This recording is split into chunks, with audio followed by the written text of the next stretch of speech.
A nursing mother must have water, but she takes a terrible risk to get it.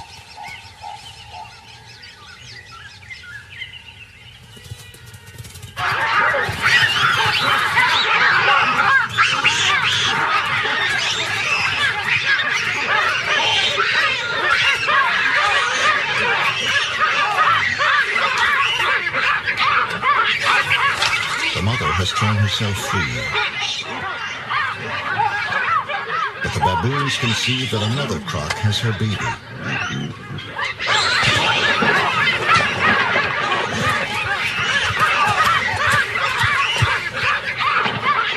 The croc will lose its prize to the others unless it leaves the pool.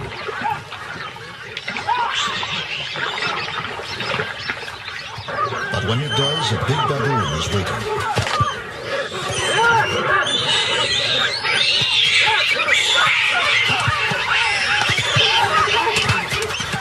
Drops the baby. But the brave rescue is too late.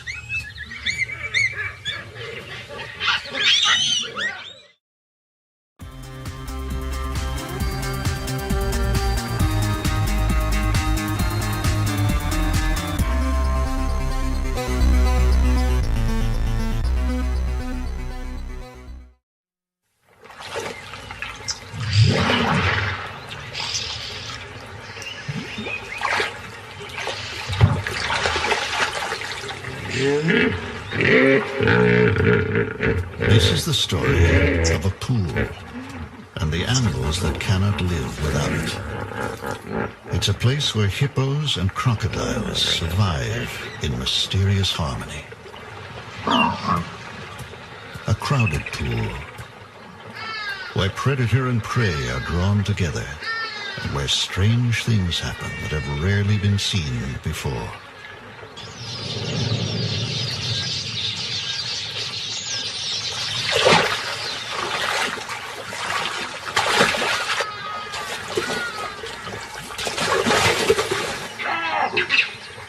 At this pool, thirst can be dangerous, and drinking becomes a deadly game of chance.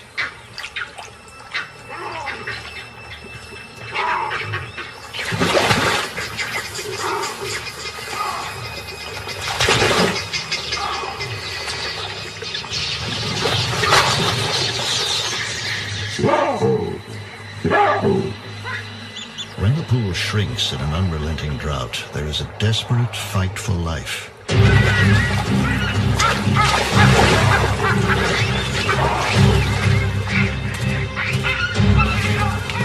wild anarchy takes over, but only the fittest can survive.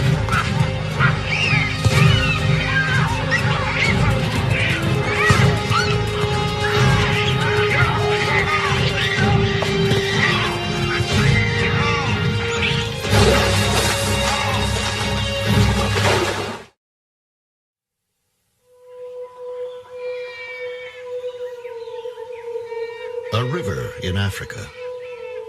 It's known as the Luvuvu, or Hippo River. And where land and river meet, there exists a rich concentration of animals.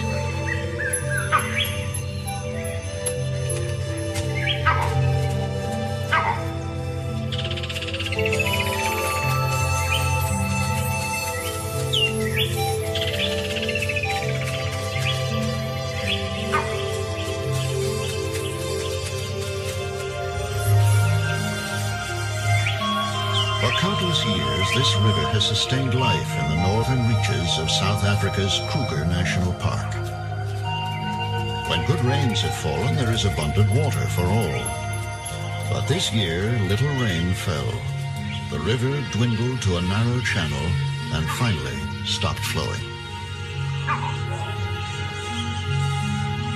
The pools that remain in the riverbed are life-sustaining oases.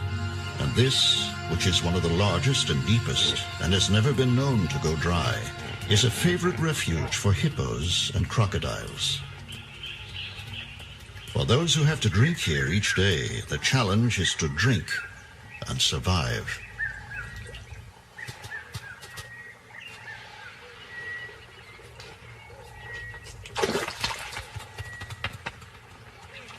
With over 60 crocodiles congregated here, caution becomes the first rule. Wise in the ways of the pool, oxpeckers, on their floating islands, drink safely. And these unpredictable giants don't seem to mind the few extra ounces of their company. But more extraordinary is this young crocodile, the smallest in the pool, who's become a regular passenger and is possibly safer basking on the surprisingly tolerant hippos than with its own kind.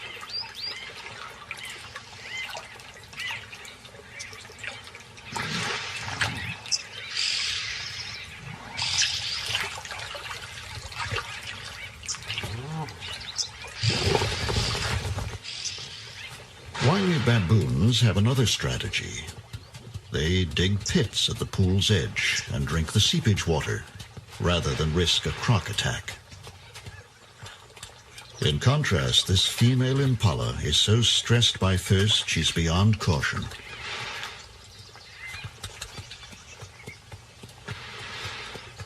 Dazed and distracted, she finally drinks in the worst possible place.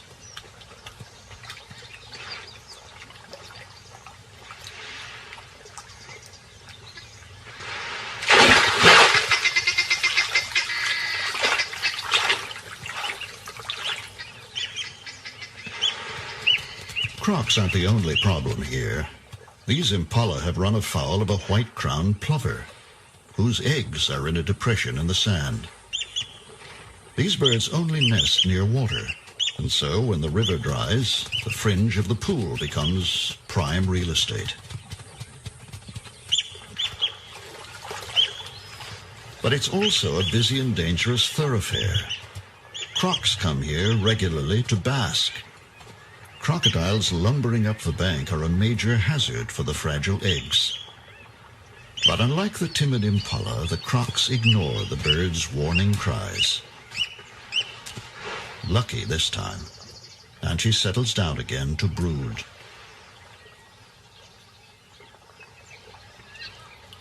Hippos spend their nights grazing, often far from the pool, and by day they too like to lie in the warm sun. A large, wet snout, applied with surprising gentleness, seems all that's needed to clear some space on the crowded beach.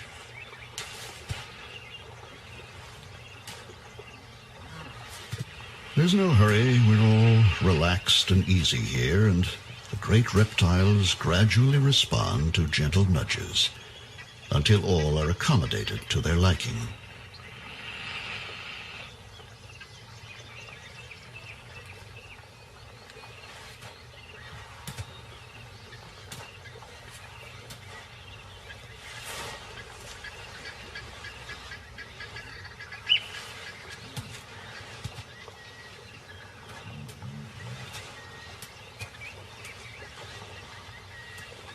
Another close call for the plovers as the crocodile returns to the pool.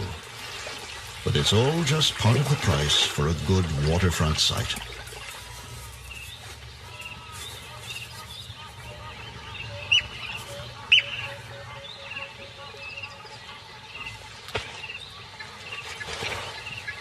Hippos are a nuisance for the plovers.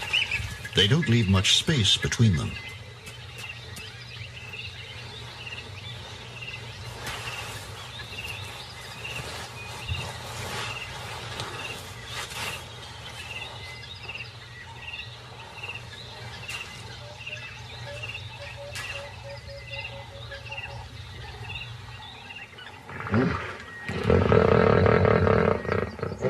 The rains that usually revive the river are late this year, and the water level in the pool drops rapidly. Fishing birds move in and find good pickings among the fish trapped in the shallows.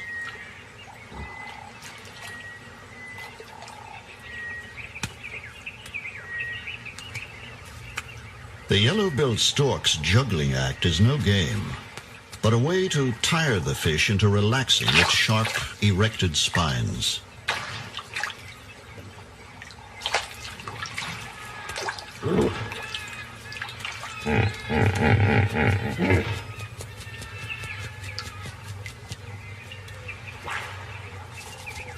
crocs eat fish too.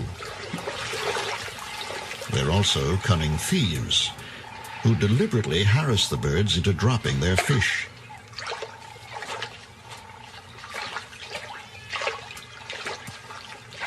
The herons must wet their catch before they can swallow it, and the crocs watch closely, waiting to move in and panic the bird at just the right moment.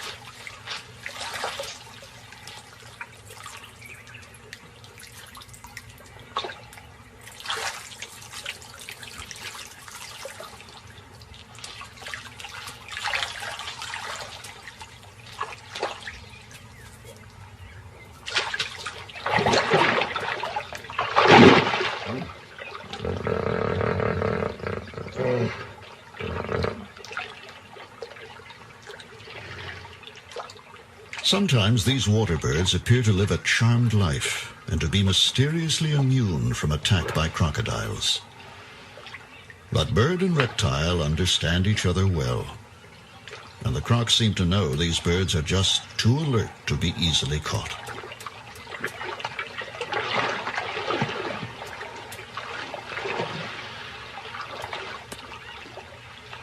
But not all birds are crocodile smart. Green pigeons don't often drink. Usually they get enough moisture from the fruits they eat. But in the heat of this dry year, the birds are forced to come to water, and they're innocent of any danger.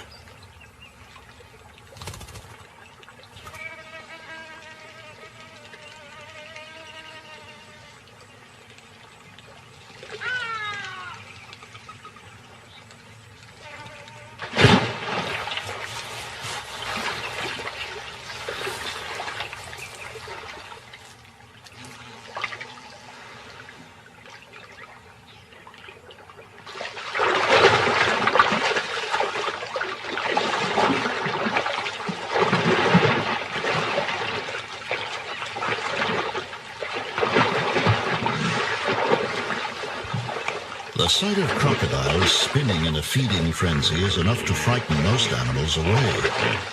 But as the crocs tear apart an Inyala bull, something amazing happens. A hippo moves in and begins to mouth and lick the bodies of the feeding crocs.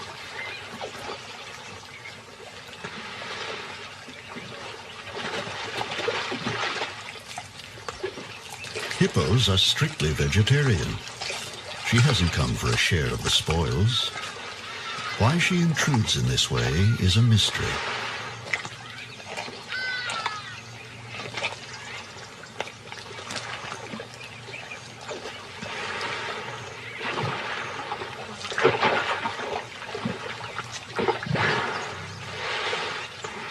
She is more powerful than the crocs, and her dominance over them is absolute.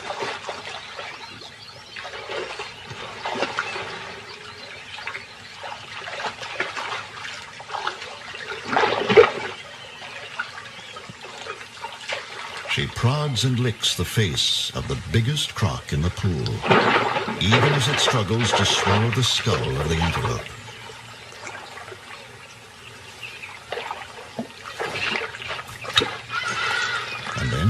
As if her curiosity has been satisfied, she loses interest and leaves the crocs to their feast.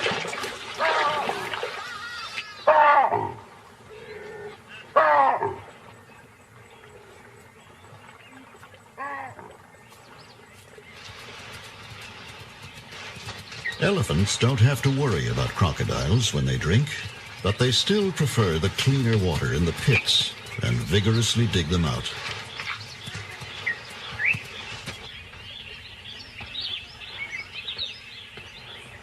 In the river bank near the pool, a large colony of nesting bee-eaters are feeding their young.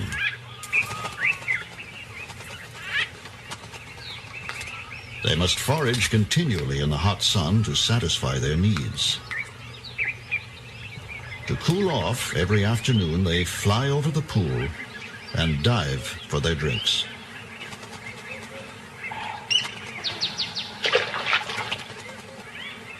For some of the crocs, this is the signal to take up positions.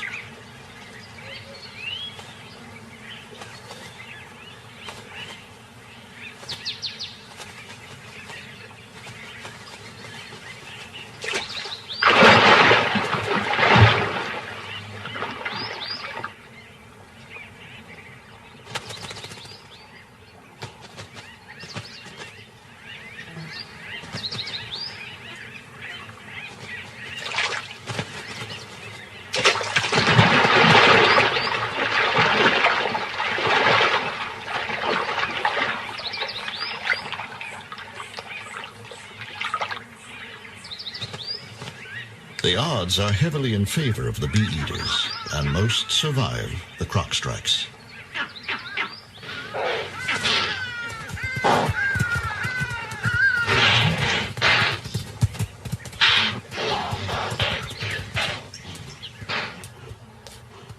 A thirsty lioness comes to water. She tries a pit, but finds it full of bees.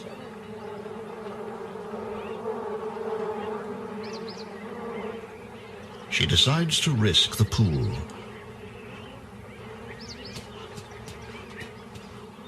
In heat like this, the bees need water too. Lions can go without water for a long time, but this one is a nursing mother. She must drink.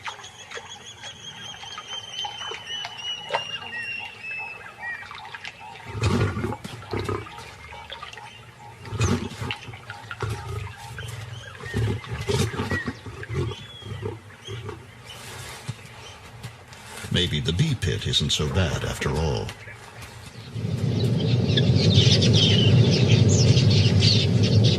Large flocks of quelias are in the area, searching for seed and grain. As they stop by the pool to drink, their busy fluttering at the water's edge inspires the crocodiles with a keen and almost sporting enthusiasm.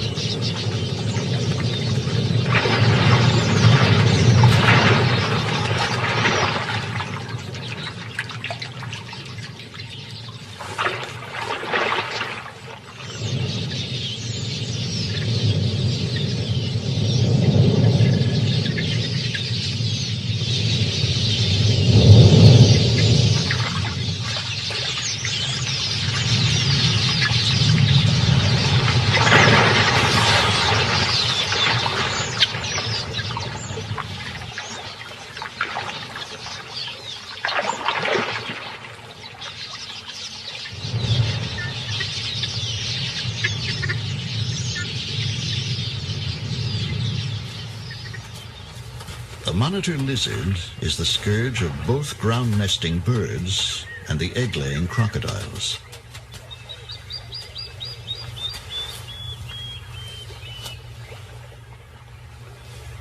It's a voracious predator, particularly partial to eggs. And the feisty plover immediately declares war.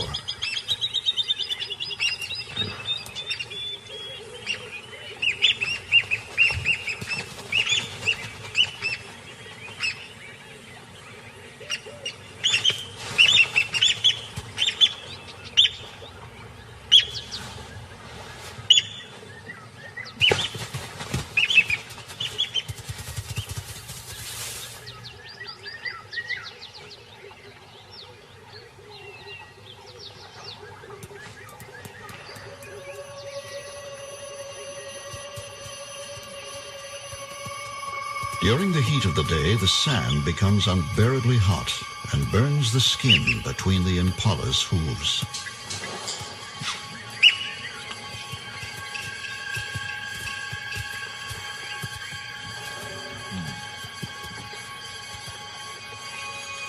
For the plovers on their nest, this is when easy access to water pays off. The bird is soaking its breast feathers until they are weighted with water. It then hurries up the scorching sand to relieve its mate.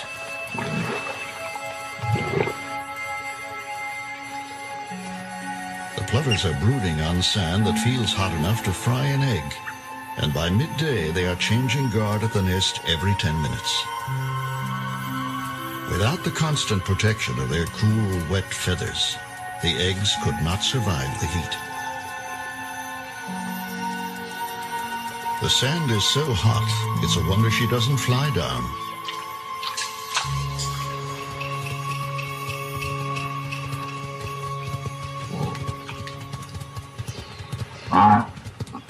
These buffalo have just one thing in mind. Their usual watering places are dry now, and they've had a long, hot journey to get here.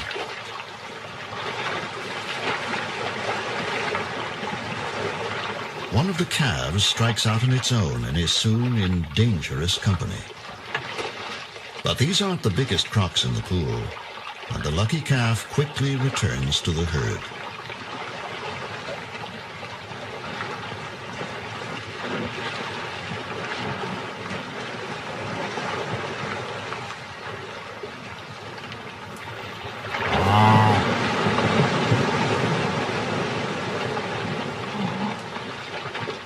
The croc's intentions are clear enough, but before they can find a small enough victim, the buffalo decide it's time to leave.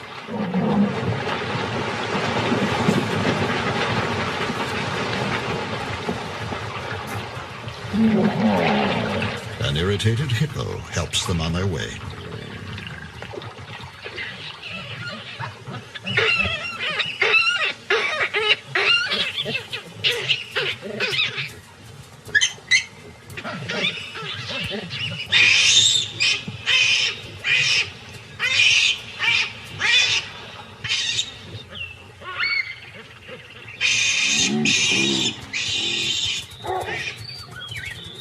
The drought and heat are now so severe that some animals with small young cannot supply enough milk, and thirsty youngsters follow their mothers to water before they're weaned, or wise enough to know how to drink.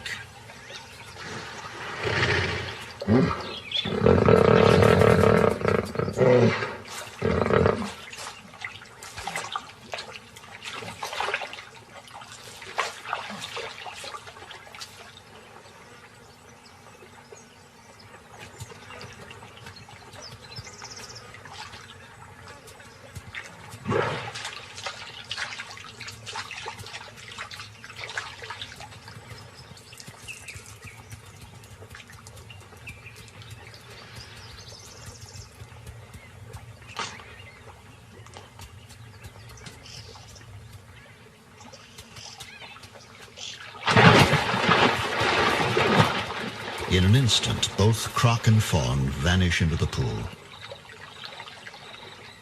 leaving behind a bewildered mother.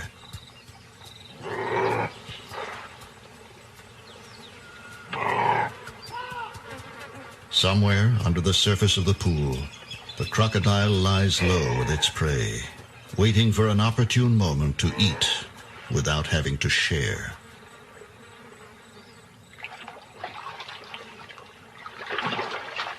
The most carefree creature in the pool is this baby hippo. She frolics around her mother in that special state that belongs to all young things.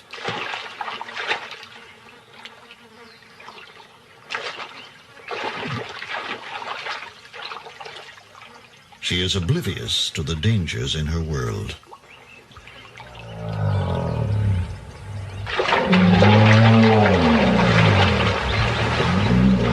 The pool is steadily shrinking and is already too small for so many animals.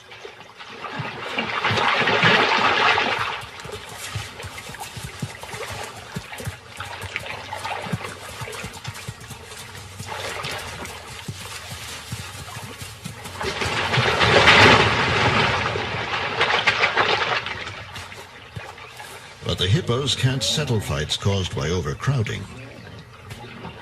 There is no place else to go. As usual now, the hippos subside in an uneasy truce.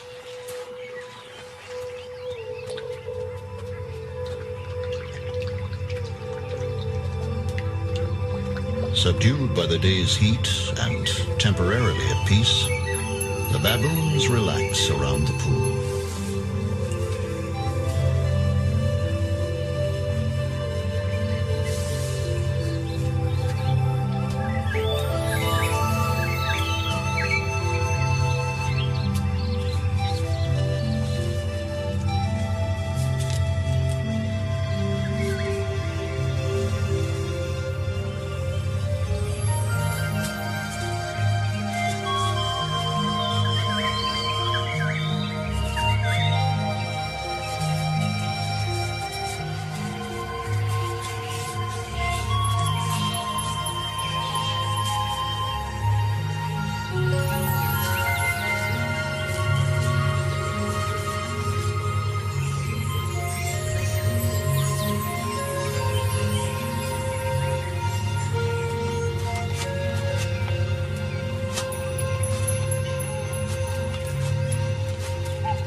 His peace is shattered by a familiar cry of outrage. He's innocent, but he's too close to the nest, and the plover has a good eye for trouble. And young male baboons are especially targeted.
A sudden spat between rival crocs sends a ripple of panic through the pool.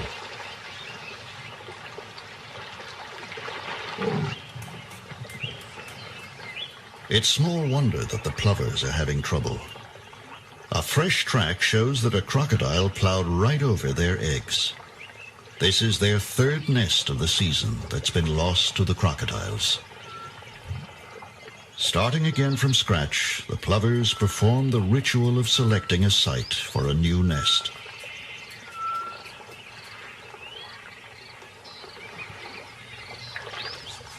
The baby hippo is exploring her world.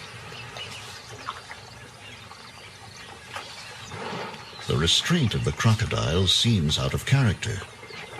But with 2 tons of devoted mother nearby, she's free to treat crocodiles with the same bold familiarity as the adult hippos do.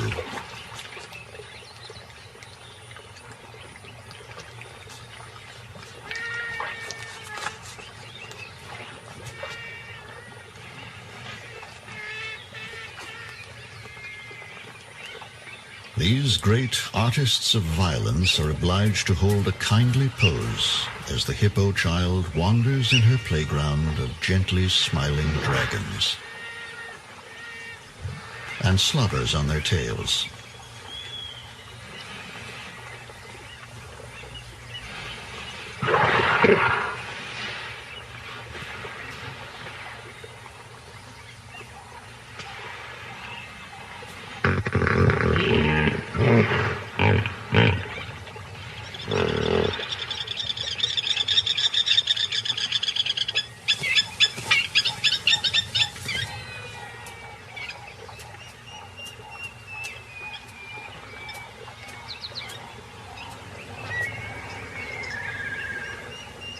A yellow-billed kite checks the pool for an easy meal and sights a dead fish.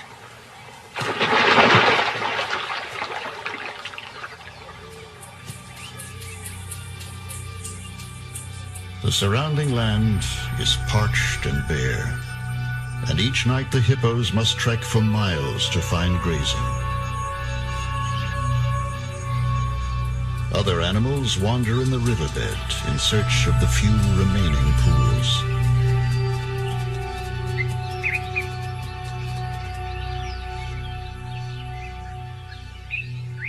But most now are little more than reeking mud wallows, full of dead and dying fish.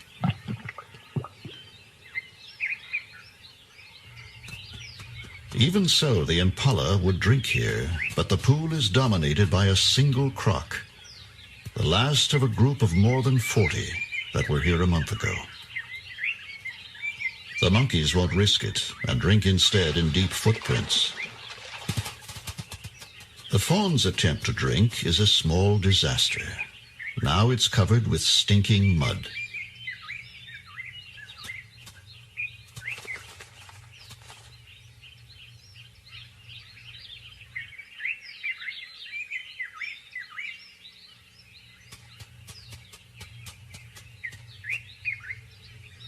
The mother sniffs her offspring, but doesn't recognize it in this foul disguise.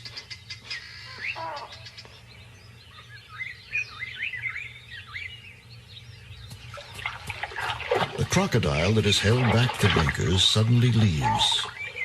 Perhaps there is no future for it in this tiny pool.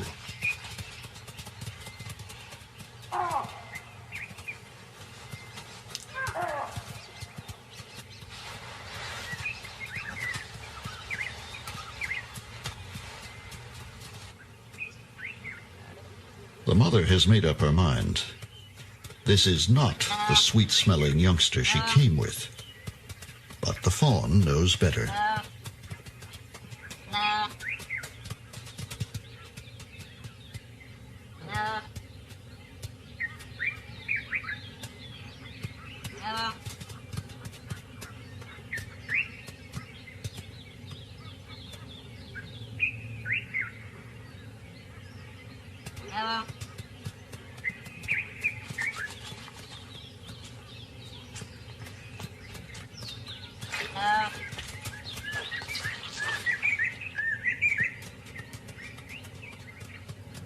The little impala is persistent. Soon the mud will wear off, and the mother will again accept her.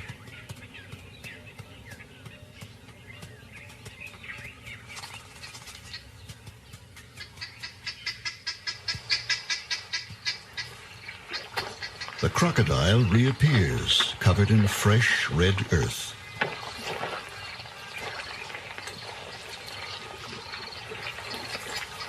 She thrusts her head into the mud and swings it from side to side.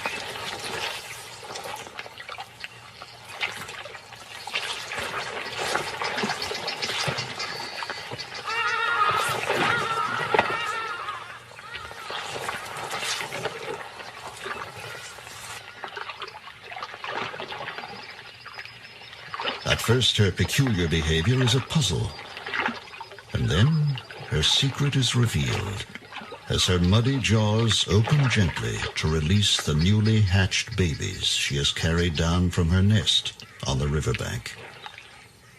This is the reason she has remained in the pool so long. She would never desert her young. She is their only protection.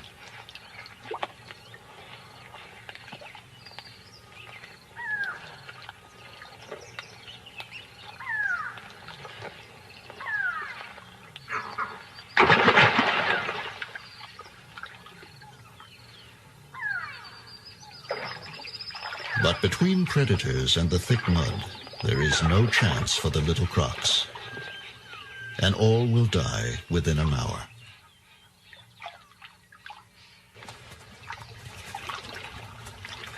Back in the big pool, crocodiles writhe and heave over another carcass. And once again, hippos are amidst the frenzy.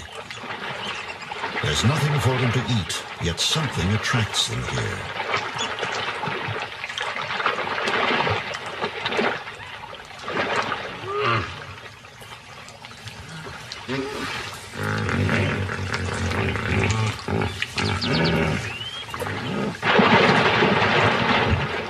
With jaws clamped tight on the carcass, the croc spins until a piece breaks off.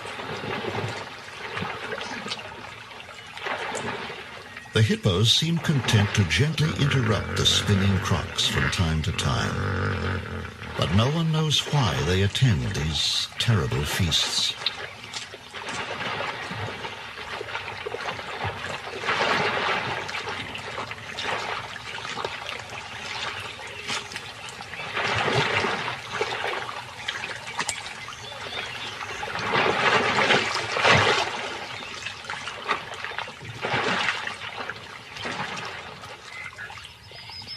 For 9 months, little rain has fallen, and the animals risk death for water.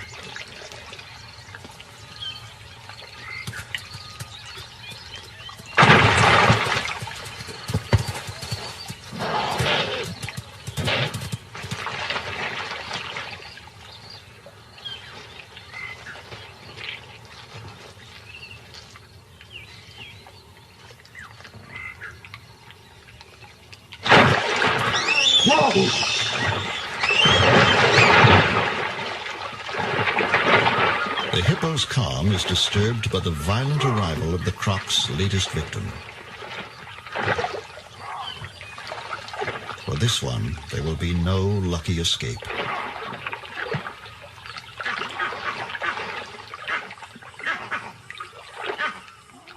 The baby hippo is already wedged deep among crocs, close to the impala carcass and the biggest crocs in the pool. The mother then does a strange thing. Rousing herself to investigate the scene, she pushes her baby almost onto the impala and then retreats, leaving her calf between these jaws and the meal. The mother's presence is enough to ensure her safety, though baby seems less certain. But the mother knows they wouldn't dare, and she drifts back into the secure slumbers of the strong.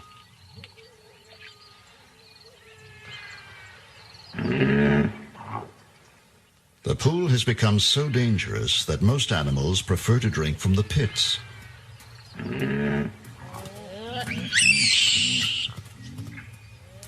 But a fierce comedy of survival results when so many are desperate for water.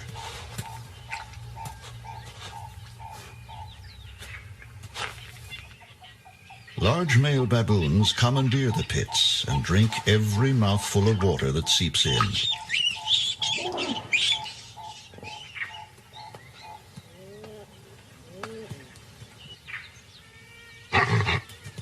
They can scare off most animals, but sharp horns have the advantage, and the baboon reluctantly gives way.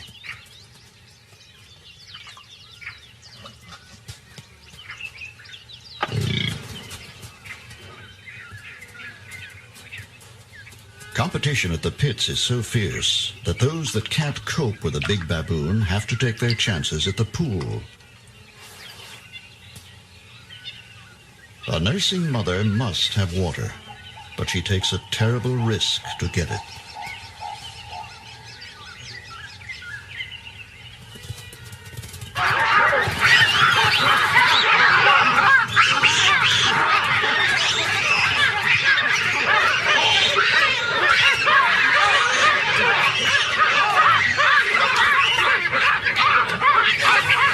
The mother has thrown herself free. But the baboons conceive that another croc has her baby.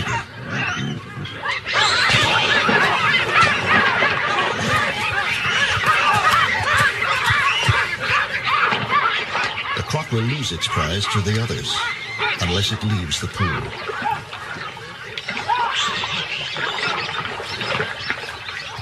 But when it does, a big baboon is waiting.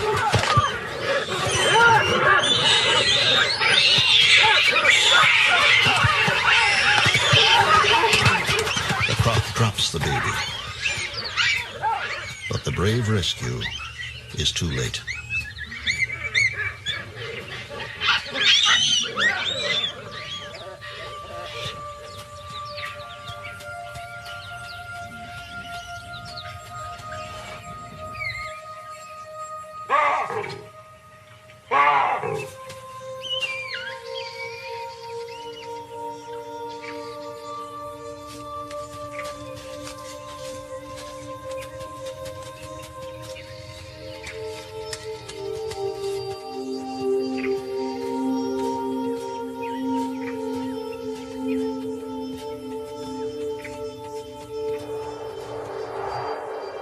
The drought continues.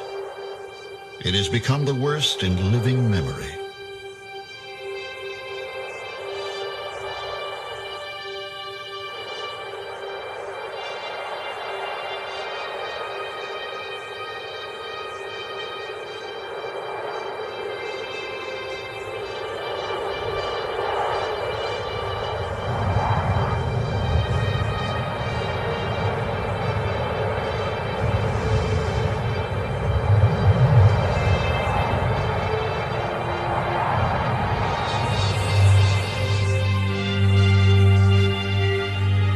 The pool has dwindled to a mud wallow, many of the hippos have left on a final quest for water.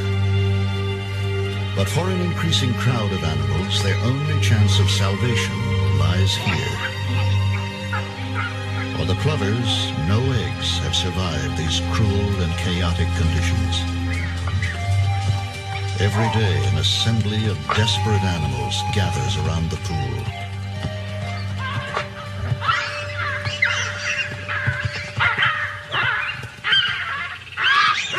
These baboons, who are seldom peaceable, reach new levels of aggression among themselves. Even mothers with small babies do not escape the brutal bullying.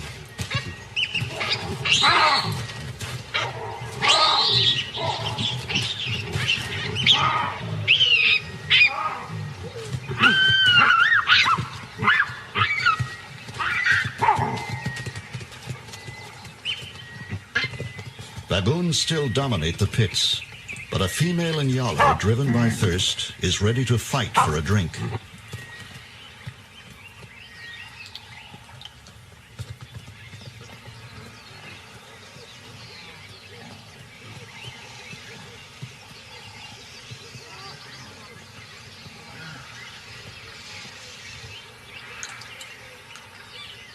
Each day now, a few baboons appear with blood on their hands. Their victims are impala fawns. Some are orphans of the drought, others only temporarily lost and alone.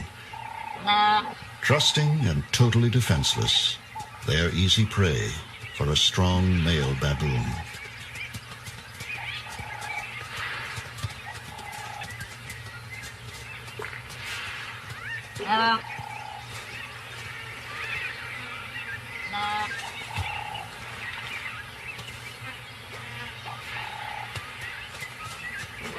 Unaware of the fate of her offspring, the mother ranges up and down the pool, calling.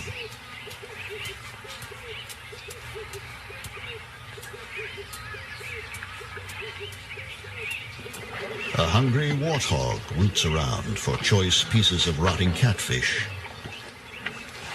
while a kudu, heedless of the crocs, drinks the mud.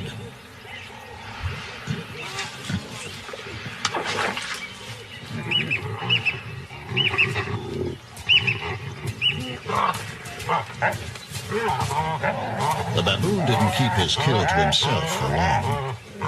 Yet the contest seems to be as much about male dominance as ownership of the carcass.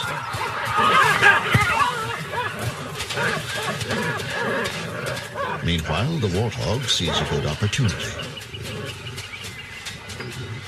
She's a little slow and no match for an agile baboon.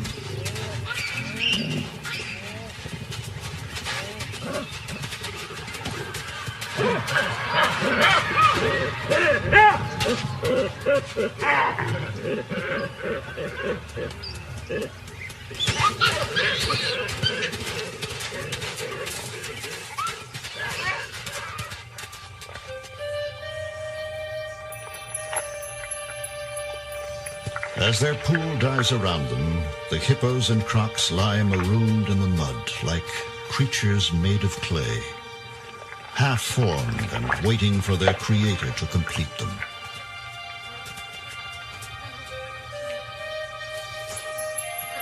A baboon risks all on a thin crust of mud as she searches for puddles on the surface, while all around her lie more than 100 crocodiles, indistinguishable from the mud.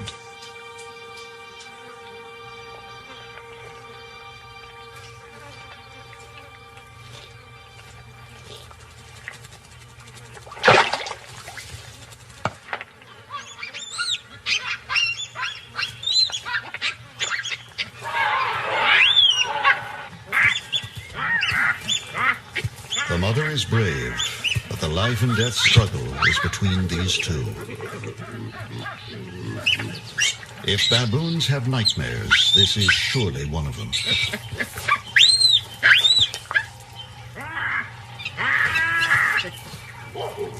Torn between terror and wanting to help, the mother is unable to rally any support.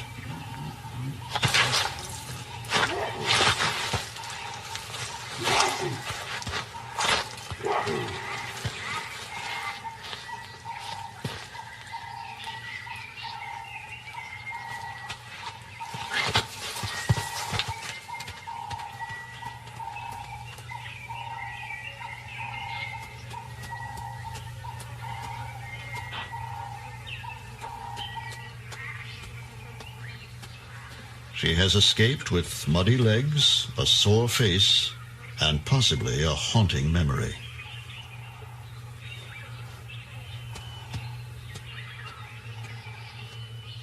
Right now, she needs some hands-on grooming, but there is none to be had.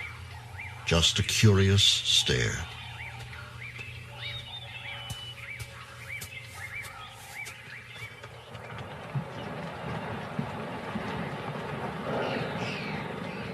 When everything seems to have reached the end of endurance, the sky fills with clouds, and relief seems at hand.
The spell of the drought is broken. The crocs return to life and begin immediately to devour the ripe remains of some old feast that was locked in the mud.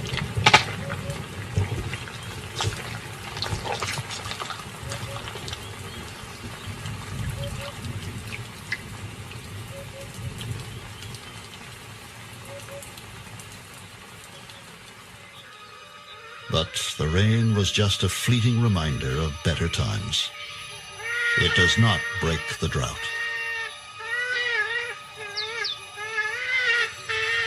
The withering heat returns and draws all remaining moisture from the pool. The last hippo has moved on and will probably die in a hopeless search for water. Only one old crocodile is left. He was the largest, the dominant croc. He shows no signs of leaving. He remains in his empty pool like a stranded nightmare.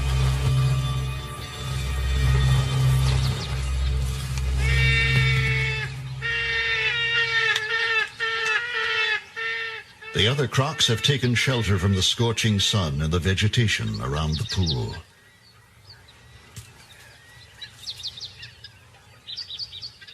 They lie motionless in the shade, surviving on their last reserves.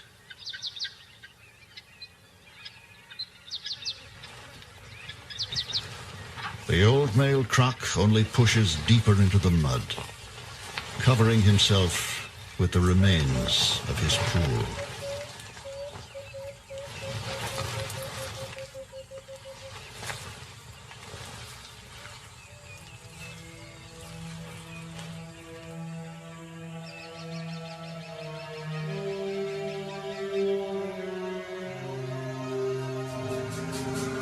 Six weeks later, in the center of the pool, at the place where the water was deepest, lies the skeleton of the big male croc, dominant to the end. Close by are the bodies of more than 30 baboons who succumbed when temperatures reached nearly 120 degrees. And in the surrounding bush, where they had sheltered from the sun, are the desiccated remains of the crocodiles.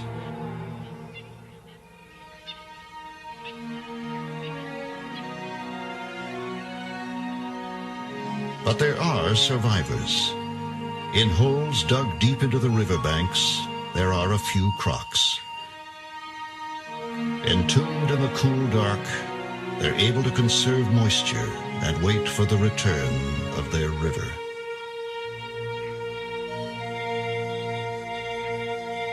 For someday, beyond the distant hills, where the weather is made, it will rain again. and the end of the drought will come trickling down the riverbed.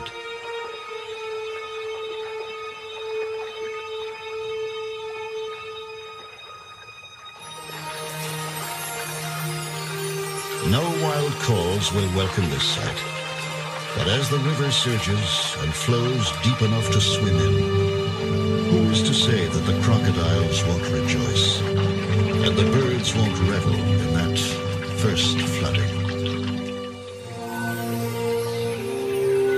In nature, there are few happy endings. Instead, there is a continuing. When the river returns, survivors will replenish its banks, and the great cycle of life and renewal will begin again.